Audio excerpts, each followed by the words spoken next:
G'day, I'm Sam Hawley, coming to you from Gadigal Land. This is ABC News Daily.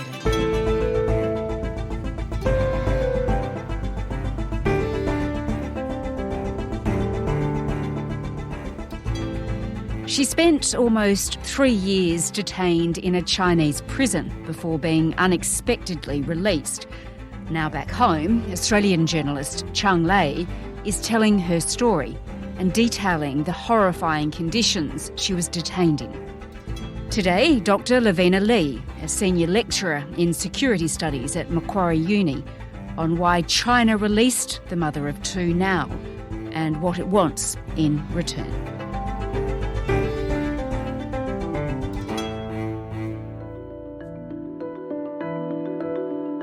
A 3-year ordeal brought to an end. Chang Lei welcomed home to Melbourne by the Foreign Minister. It was really moving to meet Chang Lei yesterday and to speak to her kids, who are not much older than mine. I made them a promise we would do everything, I would do everything I could to bring her home, and it was wonderful to see them together. Lavina, Chang Lei, she's given her first interview since being released from prison in China to Sky News. She really detailed the horrors of her confinement, didn't she? Yeah, she did. I mean, she described, I thought, quite horrific conditions that she had to endure particularly in the first 6 months of her imprisonment, where she was in solitary confinement. And I think she described it as being buried alive. She says that she only had 15 minutes of fresh air per day, and this was only from a small window at the top of a wall, and the curtains were drawn. And I certainly didn't feel there was fresh air. And you never saw anything except the blue curtains and the mottled carpet and the beige padded walls. She had the lights on for 24 hours a day. She was isolated from other prisoners. She was interrogated during this time in stress positions and, of course, didn't have a lawyer. It's horrifying. And she spoke, of course, also about seeing her two children for the first time in such a very long time. It was really quite emotional. So you get to the airport. Who's the first person you see? It's my kids running at me and my mum, who has aged a lot in the past 3 years. And we just all screamed. And my mum, wept. And I just held on to her. And I could see that she had lost a lot of weight because of diabetes and just having to shoulder the burden. I mean, I can't imagine. I have small children myself, and to not actually see them for more than 3 years during that time, or to be able to even communicate with them, would have been really, really terrible. Lavina, I want to discuss why she was freed in a moment. But first, can you just tell me a bit about Chang Lei? What's her background? Yeah, I mean, look, I think most of us probably didn't know who Chang Lei was. She's 48 years old. She's an Australian journalist, Chinese-born, who happened to be working as a business reporter and an anchor on a Chinese state-run English language TV station called CGTN. And she was arrested on the 13th of August in 2020. I think she was just abruptly, called from her office at work, taken home to have a bite to eat. And once she was taken to imprisonment, she was accused of illegally supplying state secrets overseas. But for the last few years, we haven't really known what that meant. What exactly had she done wrong? And it's only since her interview that she's actually said what she was accused of. And that was that she had been given some information under embargo by the Chinese government, and that she had broken the embargo and released the story only a couple of minutes before the embargo had ended. And that was sufficient to be accused of committing this type of offence. An incredibly severe punishment for breaking an embargo, nothing we'd ever see here. Interestingly, Lavina, she was sort of seen as a symbol of the growing ties between Australia and China. So that changed very rapidly, didn't it? Yeah, it did. It did change very rapidly. And I think it would make us all think, why would this have happened on such a flimsy grounds? And I think it's the timing of it. I think it's quite obvious. This was at the height of tension between Australia and China. And this is a period where China's ambassador to Australia had already issued a series of trade strikes on about a dozen Australian products, including wine, beef, barley, lobster, coal, valued at around $20 billion. And it was also that time where the Chinese ambassador released the infamous list of 14 grievances against Australia, including its decision to ban Huawei from Australia's 5G network, also its push for a global inquiry into the origins of COVID-19 and Australia's pushback against foreign interference. But it's the way... It was really trying to send a message to Australia that we can punish you in different ways, including punishing your citizens. And I say that because, we have other examples of China using the arrest of nationals in Chinese territory as a direct result of policy decisions by governments that they don't like. Another really high profile case was that of the two Canadians, Michael Kovrig and Michael Spavor, who were held under a form of, I think, hostage diplomacy from 2018 to 2021. And that was in response to extradition proceedings against Huawei's chief financial officer, Meng Wanzhou. And once those extradition proceedings were dropped, these two were released. So that was a quite obvious connection between their imprisonment and Canadian policy.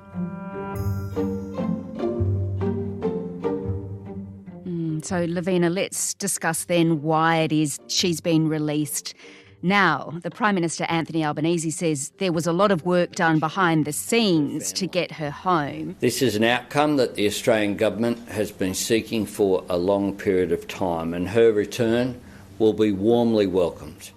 China claims that she confessed to spying, and they say she was released because she'd actually served her term of 2 years and 11 months. Is that the reality of it, though? Is that really why she was released? Well, look, we can obviously speculate, but I'll just stress that she confessed.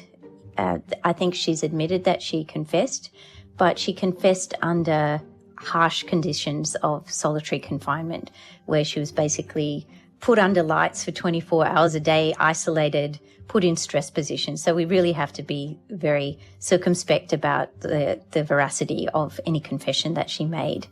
And I think that in the Chinese legal system, all the trials are closed. We didn't even know what she was accused of.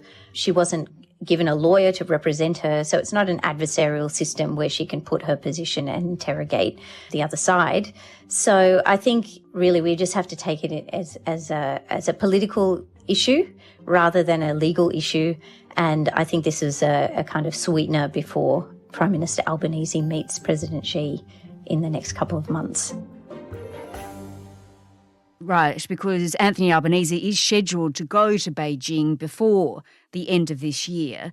But is that really the reason why China decided to release her now? Look, I'll be honest with you. I don't think we do know why exactly. We can kind of speculate as to why.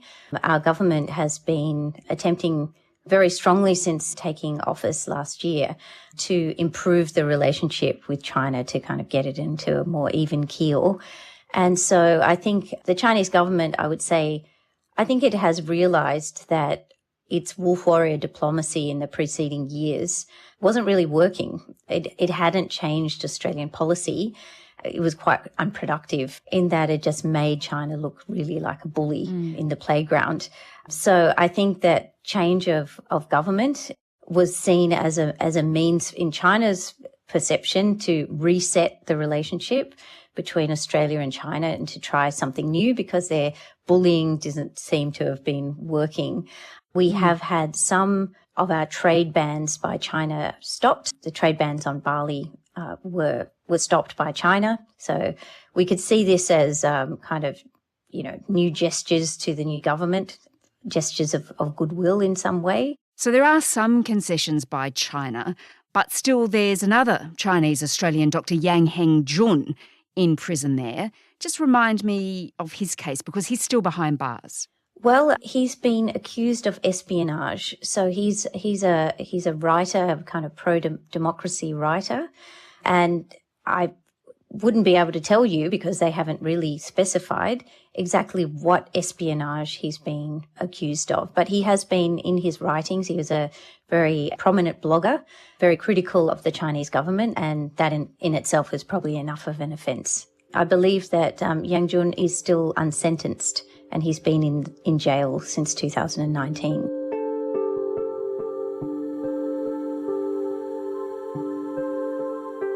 Because I guess one of the questions is, what do we need to give China in return for the release of Cheng Lei? Is there strings attached, do you think? Yes, absolutely. And I think when you talk about strings attached, I think we have to remember that, remember what the status quo was, that if we were to give concessions to China for dropping trade strikes, trade coercion, for releasing effectively political prisoners, then we're basically paying a price for returning to the status quo. And mind you, individually, Cheng Lei has paid a huge price. And you could say that even the industries that have been affected by the trade bans, the barley industry has paid a huge price that's not going to be rectified. So there'll be some, important decisions that they would want us to change our position on. So, for example, there could be things like Australia taking positions on lithium. So at the moment, the Canadian government has ordered a divestment of Chinese investment into their lithium industry. And lithium is a key ingredient in electric vehicles. So if Canada has on security grounds, has ordered Chinese companies to divest, there will be some pressure on Australia to do exactly the same thing, and that would be something that would anger China.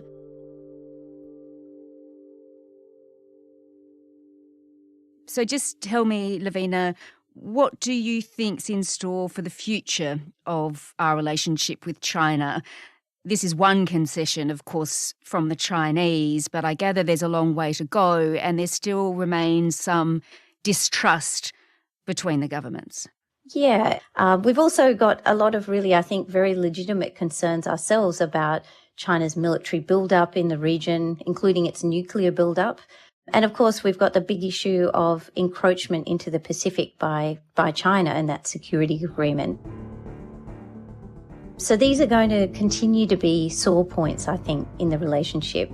So if you're asking what to expect, I think you can expect a toning down of rhetoric, but that there will still be points of difference that could actually raise some diplomatic problems for the government. Dr. Lavina Lee is a senior lecturer in security studies at Macquarie Uni. Anthony Albanese has accepted an invitation to visit Beijing, although the dates for the trip are yet to be released. This episode was produced by Lara Corrigan, Nell Whitehead and Sam Dunn, who also did the mix. Our supervising producer is David Cody. I'm Sam Hawley. ABC News Daily will be back again tomorrow. Thanks for listening. Subscribe to listen to more free podcasts or download the ABC Listen app and stream ad-free.